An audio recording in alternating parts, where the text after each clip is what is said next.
السلام علیکم ورحمۃ اللہ۔ معاف کر دینا بہترین عمل ہے۔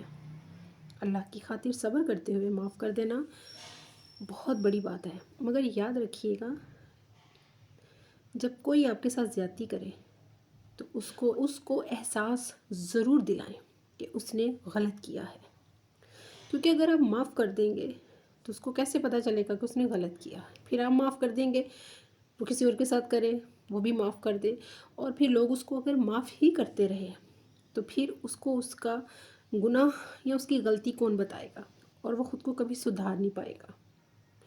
لہٰذا معاف کرنے سے پہلے ایک مرتبہ احساس دلائیں، بتائیں جو کوئی آپ سے زیادتی کر رہا ہے، آپ کے ساتھ ظلم کر رہا ہے، آپ کے ساتھ حق تلفیاں کر رہا ہے، ان کو بتائیں، ان کو احساس دلائیں کہ آپ جو کر رہے ہیں وہ اللہ کی حدوں کے، اللہ کے حقوق کے اور اللہ کے ڈر کے بالکل خلاف ہے۔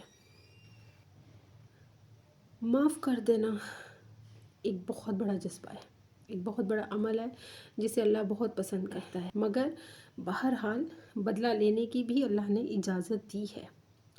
تو آپ اگر بدلہ لینے کی بجائے اگلے انسان کو اس کے کیوں کا احساس دلائیں، اسے بتائیں، تو وہ بہت بہتر ہے، تاکہ وہ آپ کے بعد کسی اور انسان سے آگے جا کر اسی طرح کی زیادتیاں نہ کریں۔ لہٰذا ہر کسی کو معاف نہ کر دیا کریں، ان کو احساس دلایا کریں، ان کو بتایا کریں کہ انہوں نے کیا کیا۔ جزاک اللہ خیر۔